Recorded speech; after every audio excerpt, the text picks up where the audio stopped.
અમે પ્રગટેશ્વર સોસાયટી અને વ્રજભૂમિના રહેવાસીએ છીએ. હવે પ્રોબ્લેમ અમારે એવું હોય કે આ બાંધકામમાં જે બાંધકામ કરેલ છે સોના મોહર કોમ્પ્લેક્સ, એની અંદર જગ્યા ઘટે છે. જે લીગલી કોર્પોરેશન દ્વારા 100 ફૂટનો રોડ જાહેર કરવામાં આવેલ છે. બાંધકામ 80 ફૂટના રોડ પ્રમાણે થયું છે અને બાંધકામ પણ લીગલી નથી. એની અંદર પણ જગ્યા ઘટે તોય છતાં 8 માળ બિલ્ડિંગ બનાવવાની મંજૂરી કોર્પોરેશને આપેલ છે, જે બિનકાયદેસર છે.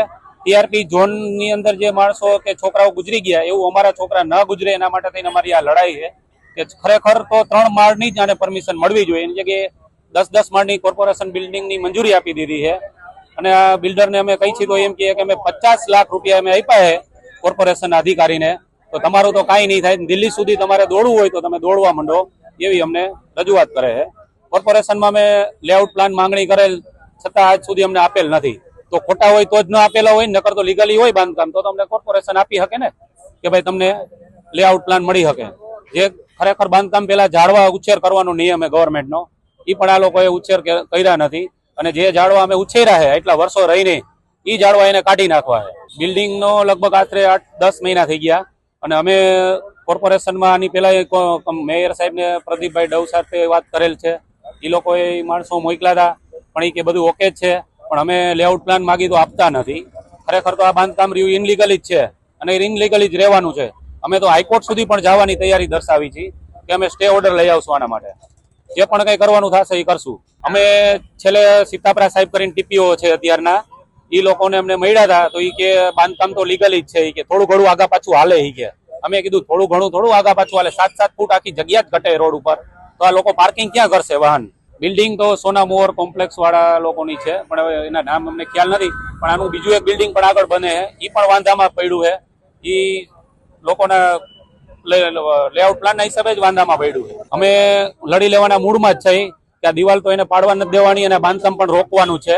કેમ કે અમારા ભવિષ્યમાં છોકરાઓને કઈ થશે આમાં કે કોઈ આગની દુર્ઘટના બનશે તો આ લીગલી તો બાંધકામ નથી, તો એનો તંત્રવાહક જવાબદારી રહેશે કે પછી બિલ્ડર જવાબદાર રહેશે, એનું અમને લેખિતમાં પુરાવા સાથે આપે તો અમને વાંધો નથી, કાંઈ જે કરે એ કરે. મારું કેવું એવું કઈ નથી. મેં વંડી અત્યારે એટલા માટે કમ્પ્લીટ હતી અને રાખેલી છે કે જેથી કરીને મારા બાંધકામમાં કોઈ પણ પ્રશ્ન હોય કે કોઈ માલ સામાન ઉપરથી પડે તો આજુબાજુ વાળા શેરીવાળાને કોઈને નુકસાન ન થાય એ માટે મેં કમ્પ્લીટ રાખેલું છે. બરોબર.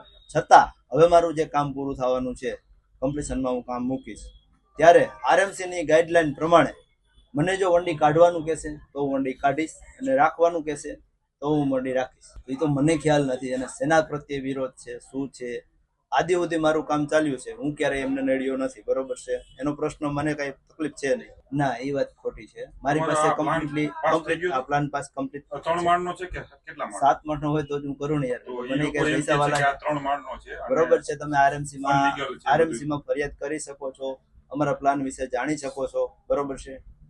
જો કોઈ પણ ડોક્યુમેન્ટ લેવલે કાંઈ પણ કામ પડતું હોય તો હું અહીંયા બેઠો છું. કોઈ દિવસ એવું બન્યું નથી, એક પણ બનાવ એવો બન્યો નથી. પ્લાન મુજબ છોડી છે. ફરતી કોટ જે પ્રમાણે માર્જિંગ આવે એ પ્રમાણે મને આરએમસી ની ગાઈડલાઈન પ્રમાણે જે પ્લાન બન્યો છે મને આપ્યો છે એ મુજબ હું પ્લાન કરું છું અને એનાથી એક પણ હિંચ આગા પાછો નથી. આરએમસી ના જે અધિકારીઓ એને પાસ કર્યો હોય, કદાચ સાગઠિયા સાહેબ હશે ત્યારે, બરોબર છે, જે તે સમયે સાગઠિયા સાહેબ હતા ત્યારે એને કર્યો હોય. ના, એટલા બધા પૈસા અમારી પાસે મળતા હોય તો પ્રોજેક્ટ કરવાની જરૂરિયાત જ નથી. પણ હું તો તમે મને ખોટી રીતે, હું તમને આજ ખોટી રીતે કઈક કહું તો તમે મને શું કહેવાના છો? હું તમને તમારું જે હું તમને એ જ કહું છું કે બરોબર છે, આદિ સુધી ક્યારેય પ્રોબ્લેમ આવ્યો નથી એ લોકો નહીં કે કોઈને હું ક્યારેય નડ્યો પણ નથી.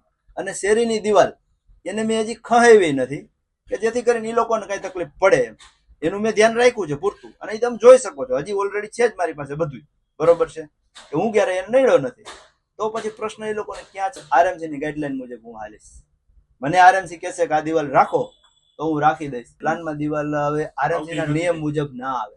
એનું રીઝન છે કે ફરતી કોરનું માર્જિંગ આરએમસી નિયમ મુજબ ખુલ્લું મૂકવાનું થાય. આરએમસી કહેશે એમ, હું મારું નથી હલાવું. પ્લાન મુજબ હાલીશ 100% પ્લાન. હજી હું એકાદી વાર સાહેબ ને બોલાવી લઈશ. બરોબર છે, કે ભાઈ મારે આનું શું કરવું. મને દિવાલ રાખે તો ફાયદો જ છે, કારણ કે જેમ હું કોઈને નથી નડવાનો એમ શેરી વાળા મને નથી નડવાના ને ભાઈ. કે મારું માર્જિંગ છે 10 ફૂટ, આજ હું ખુલ્લું કરી નાખું તો એ ગાડી અહીંયા મૂકી દે, મારે એને કહેવાત કે નથી જવાનું. બરોબર છે, અને જો મને દિવાલ રાખવા દે તો કઈ મને પ્રશ્ન જ નથી. આરએમસી ની ગાઈડલાઈન મુજબ હું હાલીશ. આ 100%. અને હું મારા નિયમ મુજબ કામ કરીશ. સાંજ સમાચાર ફેસબુક પેજને લાઇક કરો, વિડીયો શેર કરો અને વધુ વિગતવાર સમાચાર માટે sanssamachar.net વિઝિટ કરો.